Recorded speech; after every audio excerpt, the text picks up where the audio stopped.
दीवाने की नजरों को जहां देख रहा है, दीवाना खुदा जाने कहां देख रहा है। दीवाने को तहकीर से दीवाना ना कहो, दीवाना बहुत सोच के दीवाना बना है। अरब की सरजमी पर ऐसी कुछ रातें भी होती हैं, मदीना और जन्नत की मुलाकातें भी होती हैं। मेरे सरकार का दीवाना है, पागल नहीं कहना, मियाँ उसकी मदीने वाले से बातें भी होती हैं। अजीज़ाने गिरामीउल कद्र गौर फरमाइए, 3 ज़िलहिज्जा इमाम हुसैन ने रखते सफर बांध लिया। ताजदारे करबला सैयदुश्शुहदा इमाम हुसैन करबला के सफर के लिए मक्का मुकर्रमा से रवाना हुए। वो वक्त है कि जब हुज्जाजे इकराम दुनिया भर से मक्का शरीफ आ रहे होते हैं। उस वक्त में मेरे इमाम मक्का शरीफ को छोड़कर और यहां से जा रहे हैं। अजीजों गौर कीजिए, गौर फरमाइए, सारे जमाने से सारी दुनिया से हुज्जाजे इकराम काफिले दर काफिले आते हैं मक्कतुल मुकर्रमा के अंदर, काबे का तवाफ करते हैं।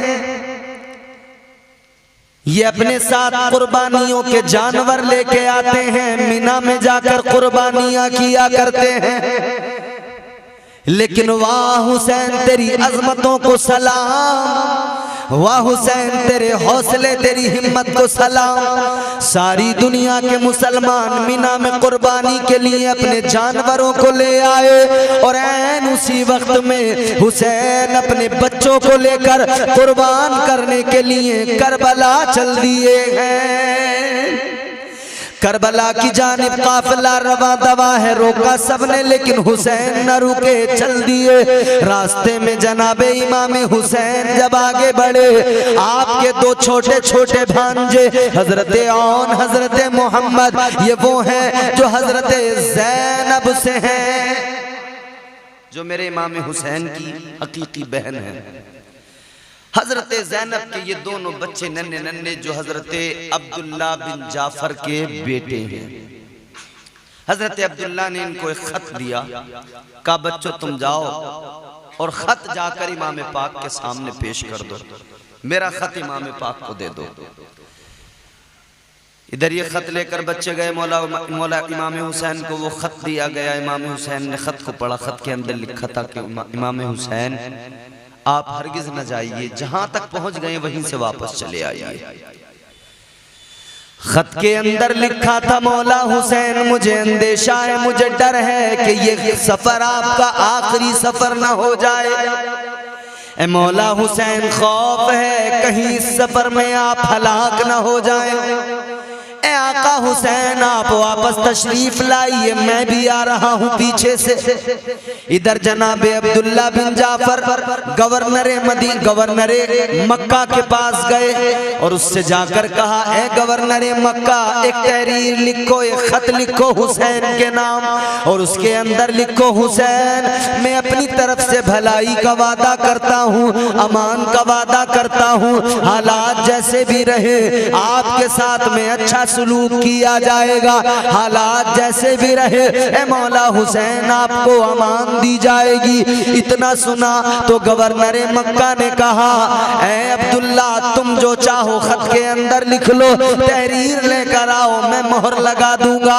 तहरीर तैयार हो गई। अब उस तहरीर पर गवर्नर मक्का ने मोहर लगा दी। अल्लाहु अकबर कबीरा, अज़ीज़ाने गिरामीउल कद्र, वो तहरीर भी मौला इमाम हुसैन के पास हजरत अब्दुल्ला बिन जाफर लेकर गए, मगर इमाम हुसैन ने उस तहरीर का जवाब लिखकर भेज दिया।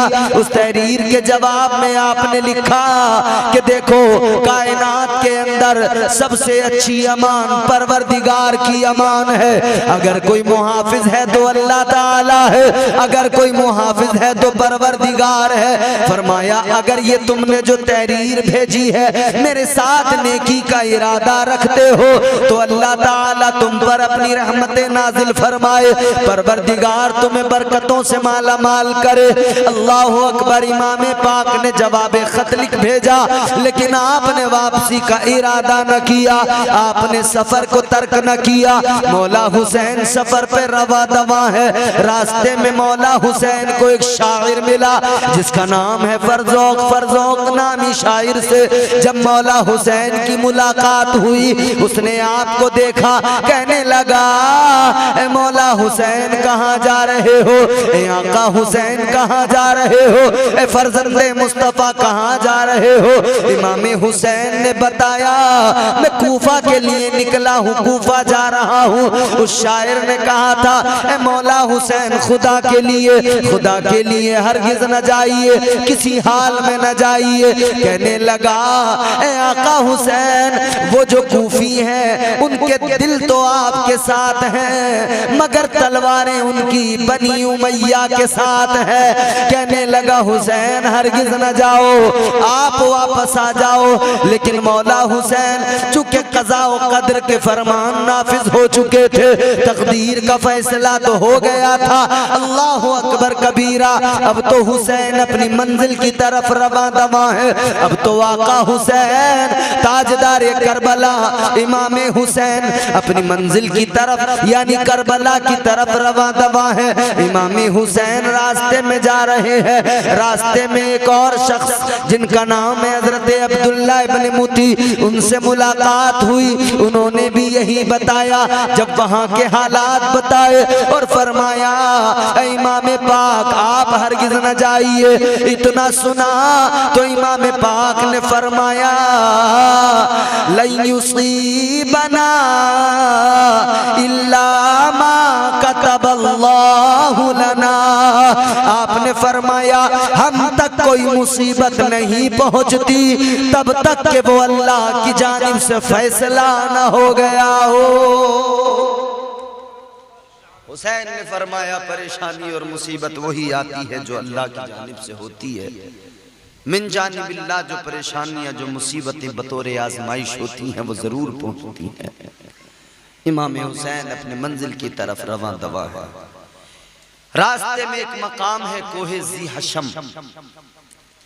उस मकाम पे पहुंचकर इमाम पाक ने उससे भी कबल अपने कासिद को रवाना किया हजरत कैस को कि तुम जाओ और कूफे वालों को मेरे आने की इत्तला दो, उन्हें बताओ कि इमाम हुसैन आ रहे हैं। इमाम हुसैन के कासिद बनकर हजरत कैस गए कूफा में जाकर। लेकिन जब तक वो पहुंचते, क्योंकि इधर इमाम हुसैन जब निकले सफर पर और मंजिल ब मंजिल आगे बढ़े तो उधर इब्न जियाद को खबर हो गई कि इमाम पाक रास्ते में हैं। तो इब्न जियाद ने चारों तरफ नाकाबंदी की, अपने जासूस और अपनी पुलिस के लोग लगाए कि किसी भी हाल में कोई भी इमाम हुसैन का कासिद कूफा में दाखिल न हो, बल्कि अगर कोई कासिद आए तो उसको फौरन गिरफ्तार करके कसर इमारत ले आना। जनाब हजरत कैस को गिरफ्तार कर लिया गया, इब्न जियाद के पास भेजा। कसर इमारत में इब्न जियाद के दरबार में जब पेश किया, जाबाजी और हिम्मत और हौसला क्या होता है कोई इमाम हुसैन के आशिकों से मालूम करे। ताजदारे करबला सैयद शुहदा इमाम हुसैन ने अपना कासिद बनाकर हजरत कैस को भेजा। गिरफ्तार हो गए, पकड़ लिया गया, इब्न जियाद के सामने पेश किया गया। इब्न जियाद ने कहा एक काम करो, गवर्नर हाउस की छत पे खड़े हो जाओ और लोगों को ऐलान करके बताओ, लोगों को खबर दो, जैसा मैं कहूं वैसा बताओ, लोगों को डराओ और ये कहो कि कोई भी हुसैन के चक्कर में न पड़े, हुसैन की आमद के इंतजार में न रहे।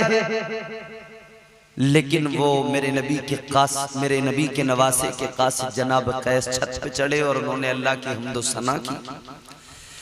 परवरदिगार की हम्दो सना के बाद में उन्होंने फिर अहले कूफा से फरमाया, अहले कूफा सुनो, ऐ कूफा वालों सुनो, मैं इमाम पाक का कासिद बनकर आया। इमाम पाक सफर पे निकल पड़े हैं, रास्ते में हैं। इन्होंने खड़े होके बता दिया, ऐ कूफा वालों इमाम पाक आ रहे हैं। तुमने जो उन्हें खुतूत लिखकर बुलाया है, अब तुम उनकी मुआविनत में खड़े हो जाना। अब तुम इमाम पाक के साथ में वफा करना, इमाम पाक के साथ में अपने खुतूत में जो तुमने वादे किए हैं उन वादों को निभाना। अल्लाह अल्लाह। इधर इन्होंने जब ये ऐलान किया, इब्ने जियाद गजबनाक हुआ। इब्ने जियाद ने जल्लादों को हुक्म दे दिया, पकड़ो और किसी ऊंची इमारत से नीचे गिरा दो, इनको कत्ल कर दो। अल्लाहु अकबर। जनाबे हजरत कैस को शहीद कर दिया गया। इन्होंने जामे शहादत कूफा के अंदर नोश कर लिया। दो शहीद, ये जो है हजरत कैस मेरे आका के फर्जंद, मेरे आका के प्यारे शहजादे हुसैन के कासिद हैं, जो हानी बिन उरवा के बाद में फर्जंदाने मुस्लिम बिन अकील के बाद में शहीद हुए। इधर इमाम मुस्लिम के बाद में, इमाम मुस्लिम के बच्चों के बाद में शहीद हुए। अल्लाह अकबर कबीरा। उधर इमाम हुसैन अपनी मंजिलें तय कर रहे हैं कोहे ज़ी हशम के मकाम पर।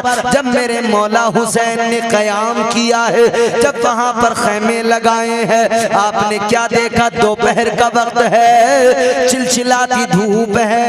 ऐन दोपहर के वक्त में आपने देखा कुछ सवार सामने से आ रहे हैं, सरपट घोड़े दौड़ाए हुए चले आ रहे हैं। जब वो घुड़सवार करीब आए, इमाम हुसैन ने देखा उस लश्कर को जो 1000 लोगों पर मुश्तमिल था, जिसका सिपह सालार हुर बिन तमीमी था।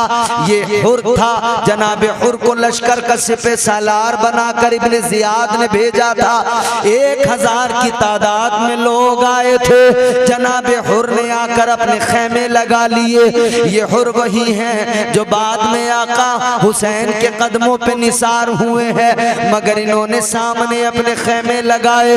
आका हुसैन ने इनकी हालत को देखा, सब थके हुए, इनके जानवर थके हुए, ये सब के सब प्यास से बेहाल। इमाम बरहक इमाम हुसैन ने पानी इन लोगों के लिए भेजा, इन सबको पानी पिलाया, इनके जानवरों को पानी पिलाया। इमाम पाक ने पानी पिलाया, फिर खैमे लगाकर ये लोग भी आराम करने लगे, मेरे मौला हुसैन भी आराम करने लगे। लेकिन फिर जब जोहर का वक्त हो गया, इमाम पाक ने मुअज्जिन को हुक्म दे दिया, अजान पढ़ो।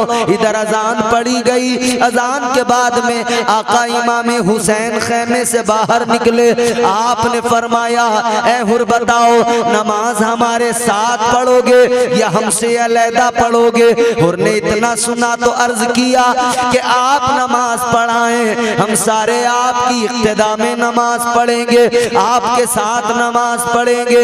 मेरे आका हुसैन ने मुसल्ला बिछाया, आप खड़े हुए, आपके जानिसार आपके पीछे खड़े हुए, और हुर के साथ में आने वाले सिपाही और खुद जनाबे हुर भी आपकी इक्तिदा में खड़े हो गए। नमाज अदा करने लगे, नमाज पढ़ने लगे। नमाज मुकम्मल हुई। ज़ोहर की नमाज आका हुसैन की इक्तिदा में इन्होंने पढ़ी। असर की नमाज आका हुसैन की इक्तिदा में पढ़ी। मेरे आका हुसैन की इक्तिदा में नमाज़े अदा की। अब फिर सफर शुरू हुआ। मेरे आका हुसैन ने फरमाया, ऐ हुर सुनो, मैं खुद ब खुद नहीं आया, बल्कि मुझे बुलाया गया है, खत लिखकर बुलाया गया है। 150 तकरीबन खत मेरे पास पहुंचाए गए। आपने फरमाया, ऐ अहले कूफा सुनो, अगर तुमने हमें बुलाया है तो हमारे साथ भलाई करो, और भलाई नहीं कर सकते तो फिर यूं करो, हमें जाने दो, हम जहां से आए हैं वहीं को वापस चले जाएंगे। इमाम पाक ने फरमाया कि तुम हमें कहो, अगर तुम्हें हमारा आना गवारा नहीं है, पसंद नहीं है, तो हमें इजाजत दे दो, हम वापस चले जाएंगे, जहां से आए हैं वहीं पहुंच जाएंगे। गौर फरमाइए मेरे अज़ीज़ों। लेकिन हुर ने कहा कि सुनो, मैं आपके साथ लड़ने नहीं आया, मुझे आपके साथ लड़ाई के लिए नहीं भेजा गया है, बल्कि सिर्फ इसलिए भेजा गया है कि मैं आपको घेरे रहूं, आपको कहीं और न जाने दूं और आपको अपने साथ लेकर मैं आगे जाऊं। हुर कहते हैं कि मैं आपसे लड़ने नहीं। इधर इमाम हुसैन के रुफका और इमाम हुसैन के साथियों ने कहा था, मौला हुसैन इजाजत दें, अभी वक्त है, ये 1000 लोग हैं, हम इनसे मुकाबला करेंगे, हमें आप इजाजत दीजिए, क्योंकि इनके बाद जो लश्कर आएगा वो बड़ी तादाद में आएगा। कहा कि हमें इजाजत दे दीजिए, लेकिन मेरे मौला हुसैन ने, आका हुसैन ने इजाजत न दी।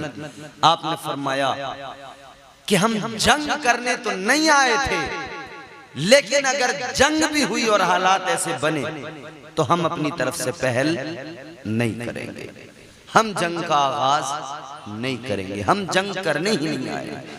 बाज लोगों का ख्याल है, कुछ लोग कहते हैं कि ये तो इख्तिदार की जंग थी, ये तो मनसब और ओहदों की जंग थी, मगर मैं उनको बताना चाहता हूं ये मनसब और ओहदों की जंग नहीं थी, ये इख्तिदार की जंग नहीं थी।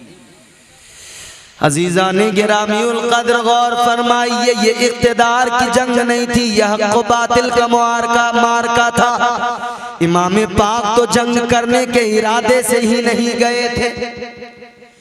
याद रखो, अगर मौला हुसैन इमाम पाक जंग के इरादे से निकलते तो आप अपने बच्चों को साथ में लेकर नहीं जाते। अगर जंग के इरादे से जाते तो पहले फौज तैयार करते। अगर आप जंग के इरादे से निकलते तो मक्के के अंदर रहते हुए एक लश्कर तैयार करते। आपके आशिक, आपके गुलाम वहां भी मौजूद थे। आप पर मर मिटने का जज्बा रखने वाले मक्का के अंदर मौजूद थे। मुझे ईमानदारी से फैसला करके बताओ, अगर हुसैन जंग करने जाते तो मौला हुसैन मक्के में अपना एक लश्कर तैयार करते, जंगी ताकत तैयार करके फिर मौला हुसैन करबला की तरफ रवाना होते, कूफा की तरफ रवाना होते।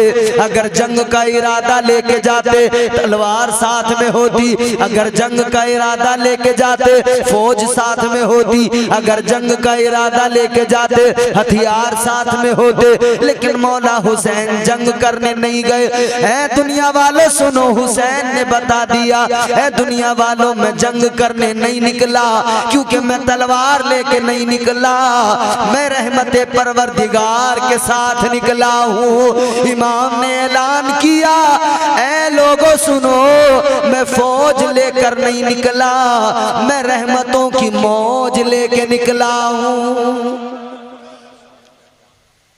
इमाम पाक को हुर ने कहीं जाने नहीं दिया। इमाम पाक ने यहां तक फरमाया कि अच्छा, अगर तुम वापस मदीना, मक्का भी अगर हमें नहीं जाने देते, मदीना नहीं जाने देते, तुम्हें अगर कोई खौफ है तो यूं करो कि हमें रेगिस्तानों की तरफ जाने दो, हमें पहाड़ों की तरफ जाने दो, हम अपना वहां पे यूं ही गुजारा करेंगे। इसने कहा कि नहीं, मुझे हुक्म जो मिला है वो ये है कि मैं आपको अपने साथ आगे लेकर जाऊं। और हुक्म मिला था हुर को कि एक चटियल मैदान में इनको जमा कर लो, वहां पर इन्हें रुकने के लिए मजबूर करो। कूफा के बाहर एक मकाम है, एक मैदान है, उस मकाम पर, उस मैदान में हुर ने इमाम पाक को रुकने पर मजबूर कर दिया। जब मौला हुसैन के काफिले ने खेमे लगाए, ये कौन सा मकाम है, मेरे इमाम ने सवाल किया, मालूम किया। ताजदारे करबला सैयदुश्शुहदा इमाम हुसैन ने फरमाया, ये कौन सी जगह है, बताया गया, ऐ मौला हुसैन ये मकामे करबला है। आका हुसैन ने फरमाया, ये मकामे करबला है, करब और बला। हुसैन फरमाते हैं यही हमारी आखिरी मंजिल है, इमाम पाक ने फरमाया यही हमारा आखिरी ठिकाना है, यही हमारी आखिरी मंजिल है, अब इसके आगे हमारा सफर नहीं होगा। खैमे लगाए गए अजीजों, खैमे लगाने के लिए जो मेखें जमीन में ठोकी गई, जो लोहे की कीलें जमीन में ठोकी गई, तारीख गवाह है जब वो मेखें जमीन में ठोकी गई तो जमीन से खून निकलने लगा। हजरत ज़ैनब ने जमीन से वो खून का निकलना देखा। भाई से अर्ज करने लगी, भाई ये कौन सी जगह है, मेरा दिल घबरा रहा है भाई, यहां जमीन से खून निकल रहा है। ताजदारे करबला सैयदुश शुहदा इमाम हुसैन ने फरमाया, ऐ मेरी बहन घबराओ नहीं, ये हमारी आखिरी मंजिल करबला है, यहाँ पर आले पाके मुस्तफा का खून बहेगा, इस जमीन को हमारे लहू से सैराब किया जाएगा। ऐ मेरी बहन घबराओ नहीं, ये वो जमीन है जहाँ पर मुस्तफा जाने रहमत के नवासों को शहीद किया जाएगा।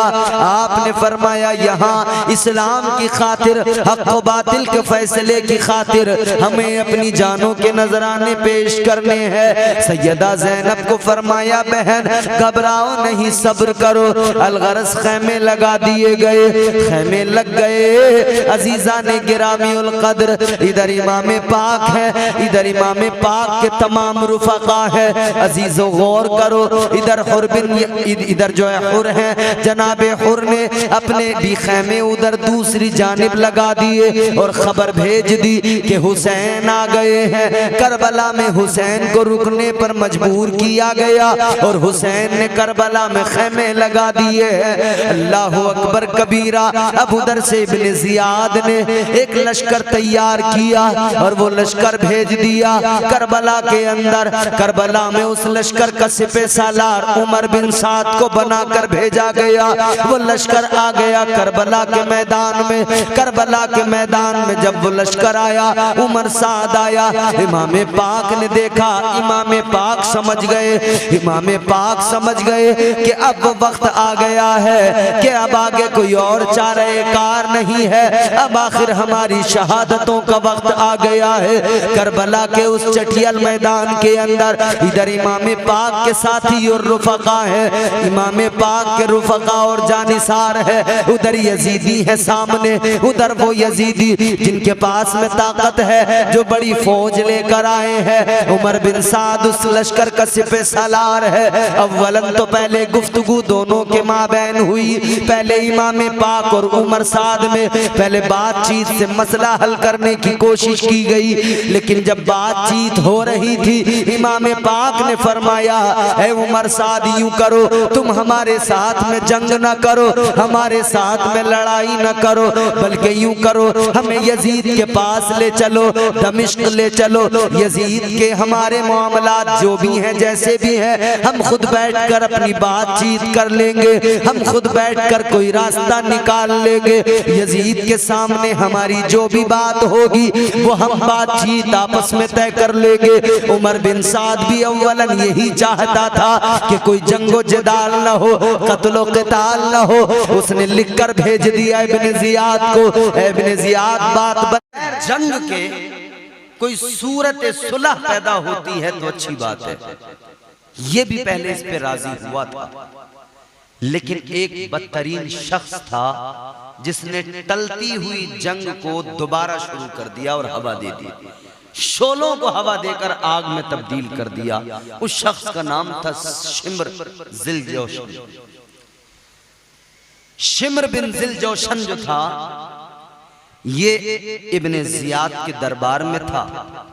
इब्ने जियाद ने जब ये बात कही तो इसने इब्ने जियाद को मशवरा दिया, कहने लगा कि आप अमीर हैं,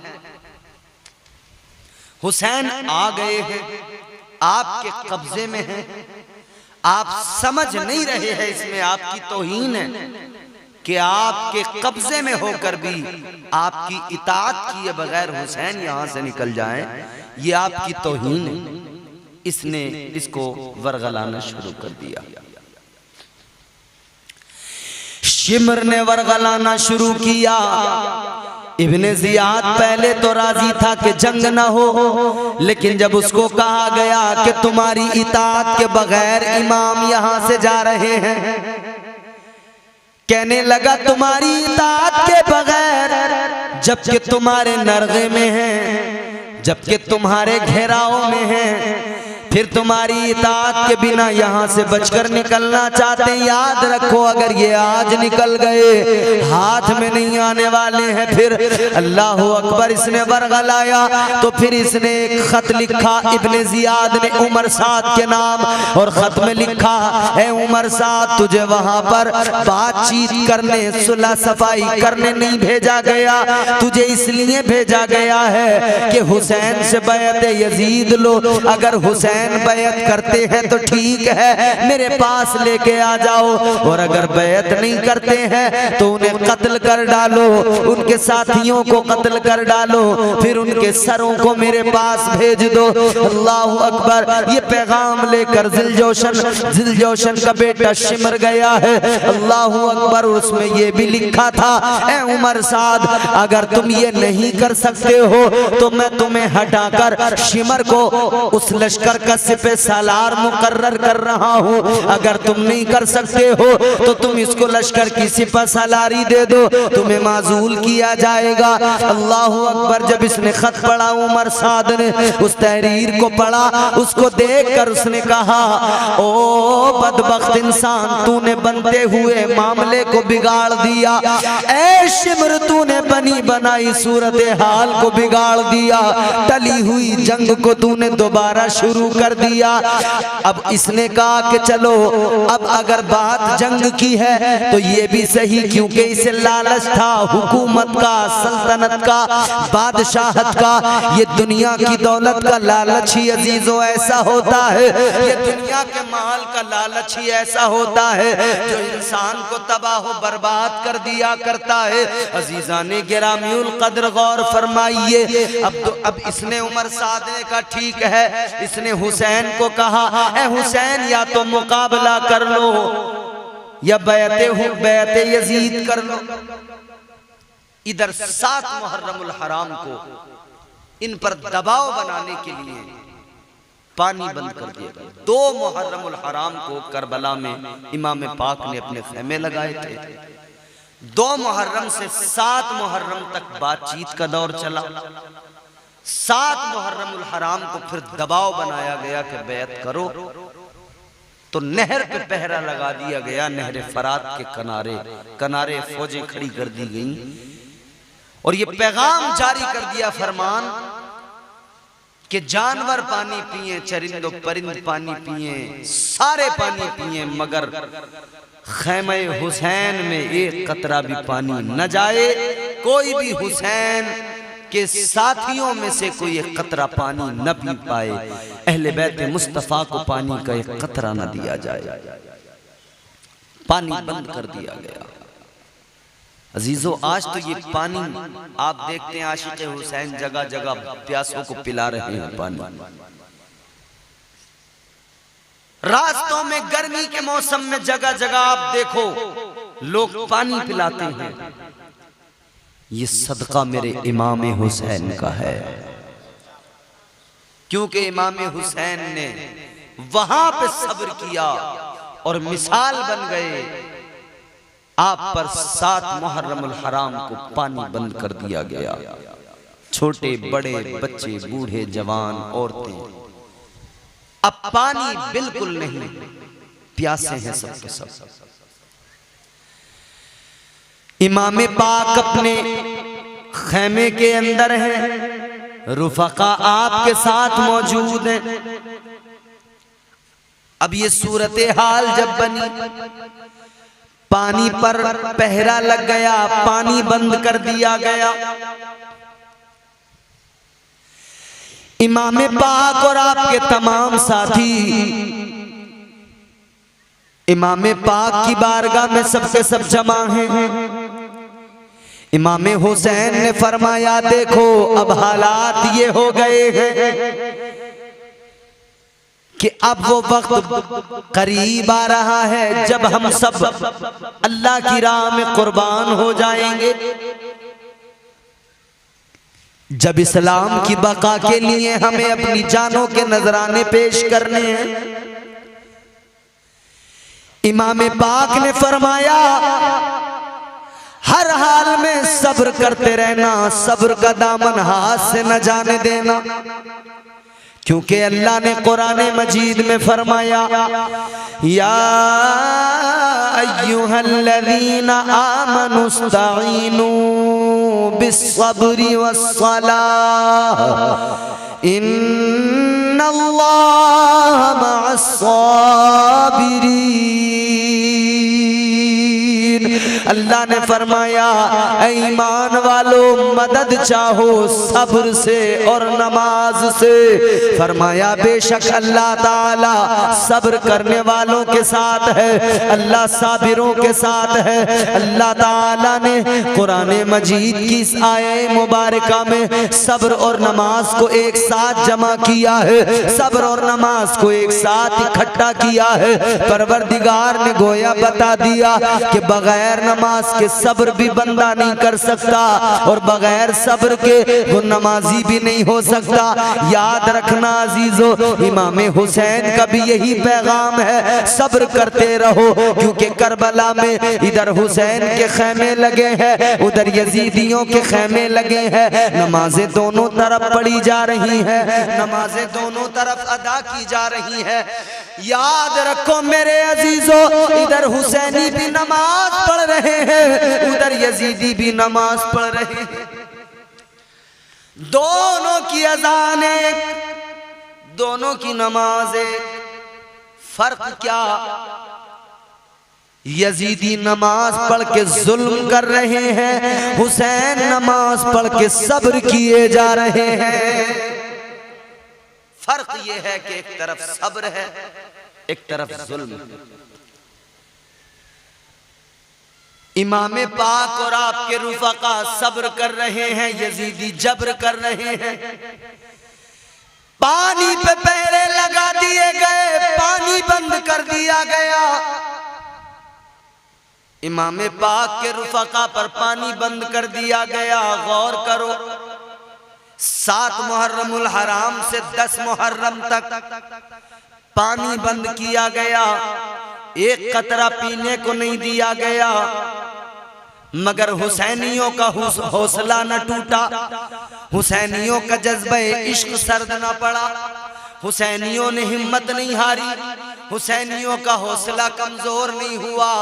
हुसैनियों ने लम्हा भर के लिए भी ये ख्याल न किया कि हम पर मुसीबतें आ रही हैं, हम परेशानियों में मुब्तला हैं, तो चलो ऐसा करें कि हम यजीद के लश्कर में जा मिले, हम जो है समझौते की कोई सूरत इख्तियार कर लें। मगर इमाम पाक के रुफका ने गोया करबला की धरती पे ऐलान कर दिया, दुनिया को बता दिया, जमाने को बता दिया कि सुनो सुनो, जब बात अजमत इस्लाम की आएगी, जब बात खानदान मुस्तफ़ा की आएगी, जब बात मुस्तफ़ा की शरीयत की आएगी, तो फिर चाहे जितनी मुश्किलें क्यों ना हो, चाहे जितनी परेशानियां क्यों ना हो, हर हाल में हम लोग सब्र का दामन थाम के रखेंगे, सब्र का दामन हाथों से जाने नहीं देंगे, सब्र को इख्तियार करेंगे, सब्र का दामन हाथों से नहीं जाने देंगे। अजीजाने गिरामीउल कद्र गौर फरमाइए, इधर 7 मुहर्रम के बाद में दिन आगे बढ़े, 10 मुहर्रमुल हराम सुबह को आएगी। ये आखिरी 9 मुहर्रम की रात जो 10वीं शब है, ये 9 मुहर्रमुल हराम की रात आ गई। अजीजाने गिरामीउल कद्र गौर फरमाइए, मेरे इमाम ने अपने रुफका को जमा किया, अपने तमाम साथियों को जमा किया। इमाम पाक ने फरमाया, ऐ मेरे साथियों, ऐ मेरे जानिसारों, आपने फरमाया कि तुम सब के सब मेरी वजह से मुश्किल में हो, तुम सब के सब मेरी वजह से परेशानी में हो। मैं तुम्हें अपनी जानिब से इजाजत देता हूं, जहां जाना है चले जाओ। आपने ऐलान फरमाया जिसको जाना है चला जाए, और आपने ये ऐलान करने के बाद में चिराग भी बुझाया। फरमाया जब रोशनी होती है, उजाला होता है, नजरों से नजरें मिलती हैं, एक दूसरे से एक दूसरे को हया आती है, शर्म आती है। फरमाया कि लो मैंने अंधेरा कर दिया, चिराग बुझा दिया, अब जिसे जाना है वो चला जाए। चिराग बुझा दिया। इमाम पाक ने चिराग बुझाया और जब दोबारा चिराग जलाया तो क्या देखा इमाम पाक के उन वफादारों में से, उन आपके रुफका में से, आपके उन उशाक में से एक भी अपनी जगह से नहीं हिला था। बस इतनी तब्दीली आई थी कि उनकी आंखें अश्कबार हो गई थी। इमाम हुसैन की बारगाह में रोकर उन्होंने अर्ज किया था, ऐ मौला हुसैन, आप हमसे जाने के लिए कह रहे हैं। ऐ आका हुसैन, हम जाने के लिए नहीं आए थे, हम तो आपकी अजमत पे सर कटाने आए थे।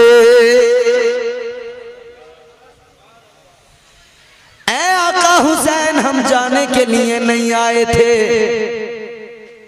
खुदा की कसम, ये जज्बा, ये शौक़े शहादत और ये मोहब्बत इमाम पाक के साथियों ने अलल ऐलान इमाम पाक की बारगाह में अर्ज किया था, ऐ इमाम, हम यहाँ से हरगिज़ जाने को तैयार नहीं हैं, आपका साथ हरगिज़ हम नहीं छोड़ेंगे।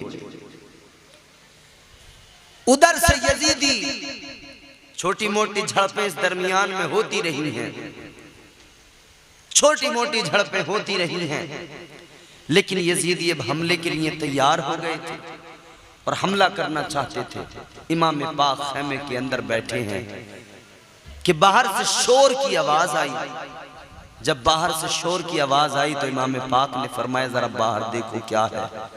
बाहर जब देखा तो यजीदी हमले के लिए तैयार खड़े हैं और आवाज लगा रहे हैं, हुसैन निकल के आओ, हमारा मुकाबला करो।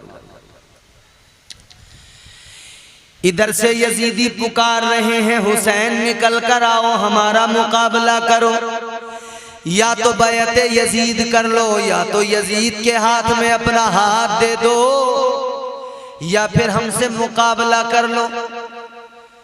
इमाम हुसैन ने पैगाम भिजवाया, का इनसे कह दो कि हमें एक रात की मोहलत दे दे, एक रात का वक्त दे दें, ताकि इस रात में हम जी भर के अपने परवरदिगार की इबादत कर सके, अपने मौला की बारगाह में सजदे कर सके, इस रात में हम जी भर के कुरान की तिलावत कर सके।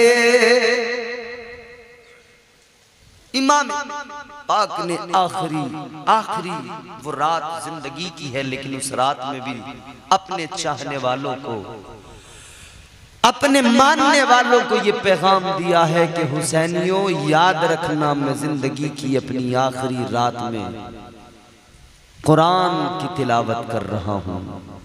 मैं अपनी जिंदगी की इस आखिरी रात में नमाजें अदा कर रहा हूं, सजदे में सर है। आपने खबर भिजवाई, एक रात की मोहलत। यजीदियों ने इस बात को मंजूर कर लिया, कहा ठीक है, आपको एक रात की मोहलत दी। अब ये वो रात है अजीजाने गिरामी उल कद्र, सब जानते हैं सुबह को क्या होने वाला है, सबको पता है, सब बाखबर है सुबह को क्या होने वाला है।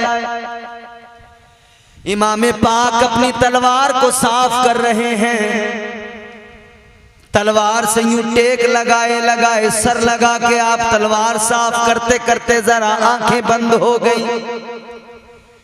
एक झपकी लगी कि इतने में जनाबे ज़ैनब आपकी बहन ने आकर आपको जगाया, अर्ज किया, ए आका हुसैन, मौला हुसैन, क्या हुआ? इमाम पाक की आंखों में आंसू आए, फरमाया बहन ज़ैनब अब हमारा आखिरी वक्त आ गया है, ये हमारी जिंदगी की आखिरी रात है। अर्ज करने लगी ए भैया आप क्या कह रहे हैं? फरमाया हाँ मेरी बहन, मैंने अभी अभी जो मेरी आंखें लगी, आंखें बंद हुई, जो झपकी लगी है मैंने ताजदारे मदीना वाली कायनात नाना जान मुस्तफा को ख्वाब में देखा है। इमाम पाक ने फरमाया मैंने नाना मुस्तफ़ा को ख्वाब में देखा है, मुझे खबर मिल चुकी है, मुझे खबर मिल चुकी है। ए बहन ये हमारी आखिरी रात है। बहन ने भाई को खेमे में बिठाया, सबको जमा किया और कहा आज आखिरी रात, अपने भाई का जी भर के मैं भी दीदार करूं, आप भी दीदार करो। हुसैन ने फरमाया ये हमारी आखिरी रात है, आज अपने परवरदिगार को राजी करो, अल्लाह की इबादत करो, कुरान की तिलावत करो। सारी रात इमाम हुसैन के खेमों के अंदर कुरान पढ़ा गया, सारी रात नमाजें पढ़ी गई। ये इमाम हुसैन का किरदार है। लेकिन आज अल्लाह रहम फरमाए, हुसैन का किरदार तो ये कि 9 मुहर्रमुल हराम वो आखिरी रात कि जिसमें इमाम पाक और आपके तमाम साथियों ने कुरान की तिलावत की है, सजदों में सर झुकाया है, सारी रात जिक्र इलाही में वो गुजारी है। आज उसी हुसैन के मानने वाले उस रात को खेल तमाशों में गुजार देते हैं, उस रात में हाय हल्ला और मेले लगाकर उस रात को यूं ही बर्बाद कर देते हैं। हुसैन तो जिंदगी की आखिरी रात में भी पैगाम दे के गए हैं, ऐ मेरे मानने वालों अपनी जिंदगी की रातों को यूं खेल तमाशों में बर्बाद न करना, अपनी जिंदगी की रातों को यूं ड्रामों में बर्बाद न करना।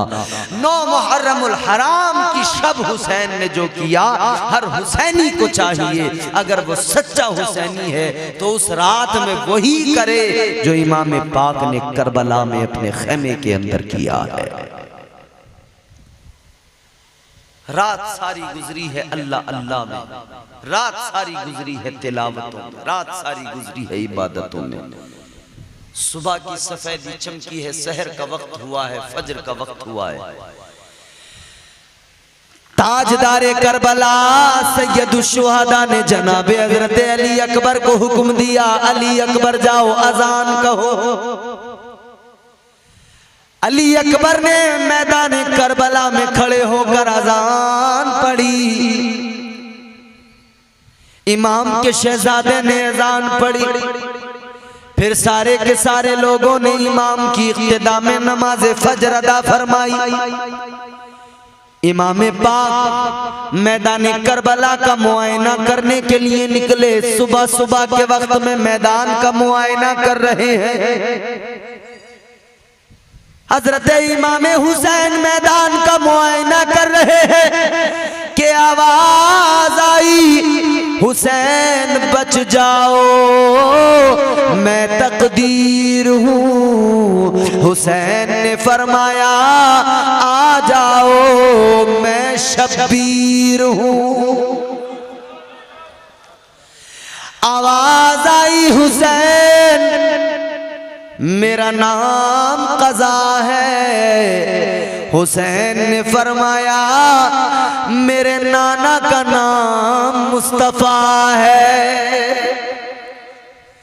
आवाज आई हुसैन मेरा नाम कज़ा है। हुसैन ने फरमाया मुझे नाना मुस्तफ़ा और बाबा मुर्तज़ा ने भेजा है। आवाज आई हुसैन, आवाज आई हुसैन मुझे खुदा ने भेजा है। हुसैन ने फरमाया मुझे नाना मुस्तफ़ा ने भेजा है। आवाज आई हुसैन ये करबला है, यहाँ पर आले पैगंबर का खून बहाया जाएगा। आपने फरमाया इधर हमारा खून बहाया जाएगा, उधर हमें जामे कौसर पिलाया जाएगा।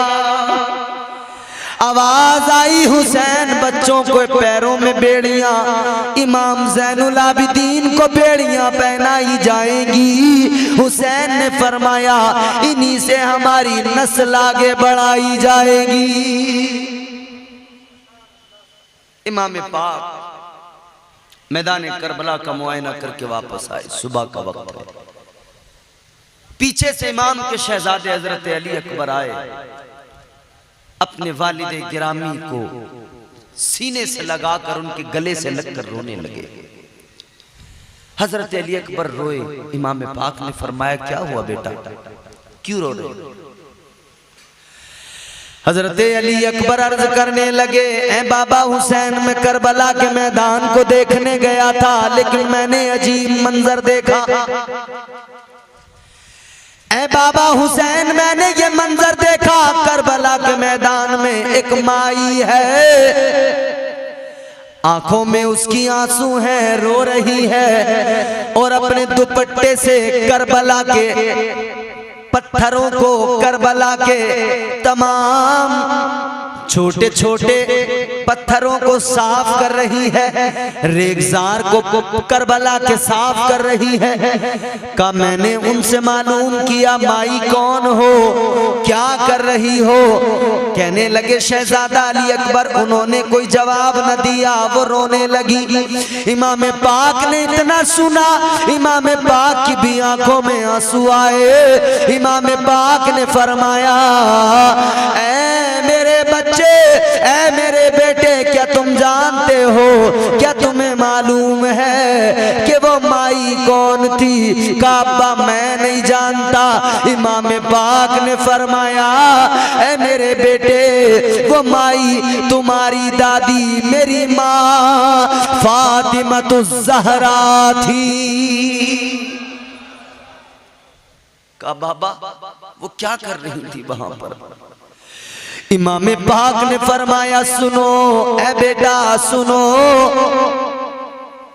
वो करबला के रेगजार को साफ कर रही थी, इसलिए कि आज वहां पर अहले बैते मुस्तफा, आले पाके मुस्तफा का खून बहाया जाएगा। मेरी माँ करबला में मेरी फिक्र में आ गई, इसलिए वहां के छोटे छोटे पत्थरों को हटाने लगी, साफ करने लगी कि मेरी माँ को मालूम है कि मेरा बेटा 72 जख्मों से चूर होकर घोड़े से जमीन पे गिरेगा। मेरी माँ करबला के पत्थरों को इसलिए हटा रही है कि इमाम जब घोड़े से जमीन पे आए तो आपके जख्मों को वो पत्थर तकलीफ ना पहुंचाए, आपके जख्मों में पत्थर ना चुभे, आपको मजीद तकलीफ ना पहुंचे। अल्लाह अल्लाह, ये सैयदा फातिमा की बेचैनी, ये सैयदा फातिमा का कर्ब है जो शहादत हुसैन से कबल करबला में देखने को मिला है, करबला में जिसका मुशाहिदा किया गया है। अल्लाहु अकबर कबीरा। अब ये 10 मुहर्रमुल हराम, क़यामत सुग़रा, अजीज़ाने गिरामी उल क़द्र, उधर हुर खड़ा है उन लश्करे आदा के दरमियान।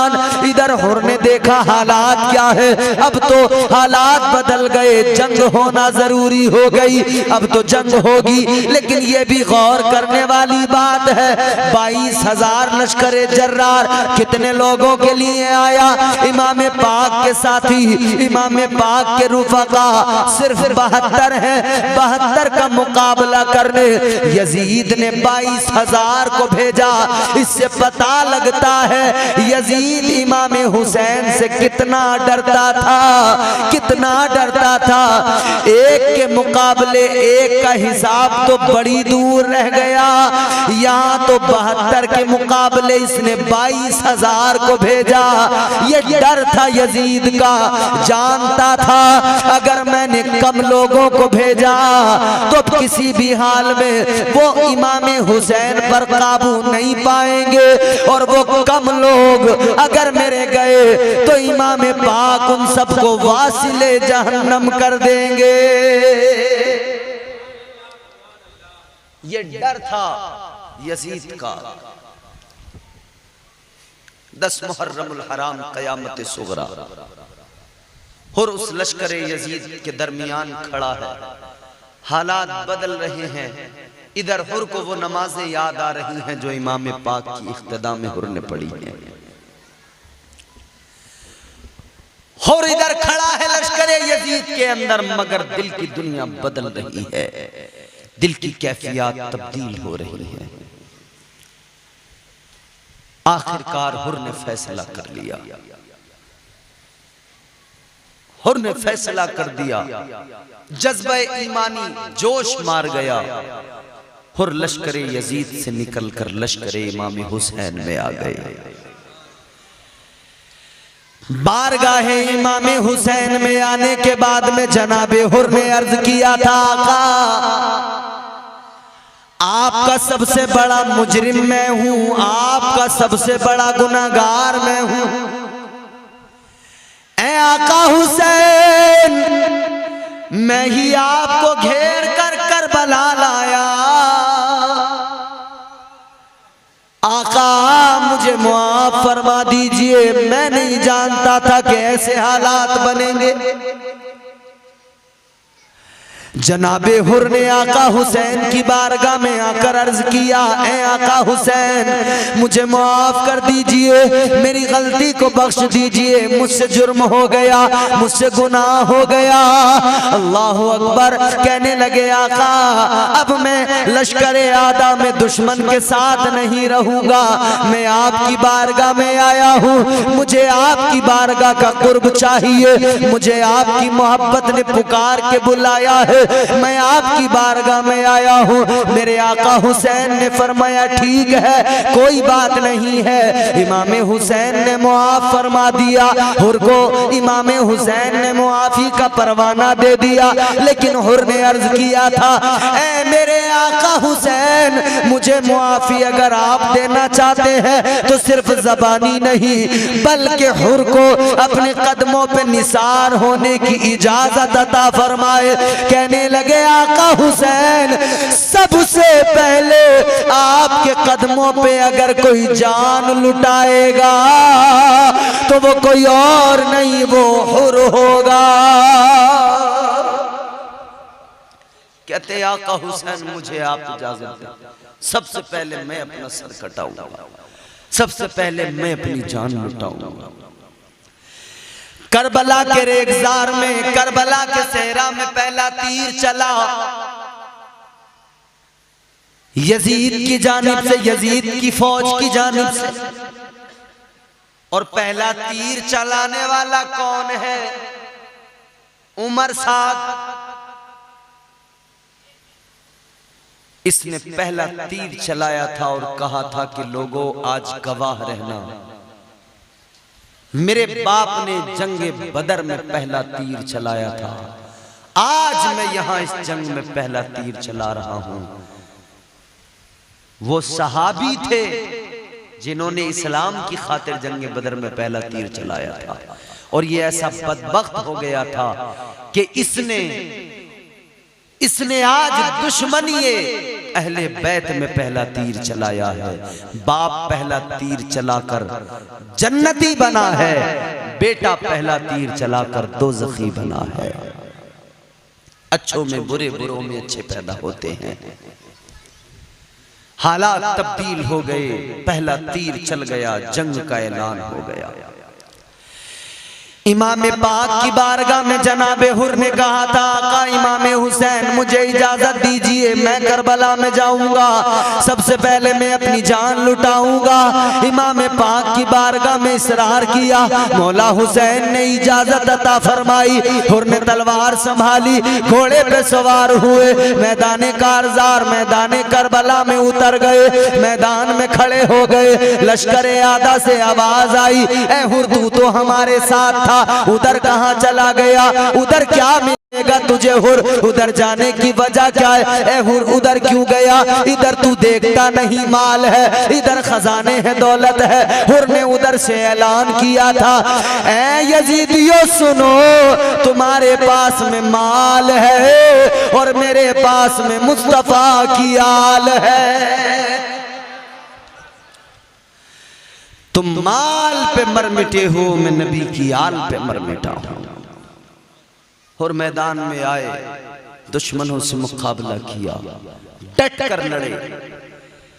मैदान करबला में जनाबे हुर ने अपनी बहादुरी के जौहर दिखाए, तलवार चलाई, अपनी बहादुरी अपनी शुजाअत के जौहर दिखाए और ये साबित किया कि मौला हुसैन आपके साथ में आपको लेकर मैं यहाँ तक आया था, आपको लेकर आया था, मैंने आपका रास्ता घेरा था, आपका रास्ता रोका था, मैं आपको करबला तक लाया था। लेकिन मौला हुसैन अब आपकी अजमत पर, आपकी इज्जत पर सबसे पहली कुर्बानी आज हुर दे रहा है। इसको तारीख में याद रखा जाएगा। और आपके कदमों पे निसार हो रहा है, और आपकी अज़मतों पे निसार हो रहा है।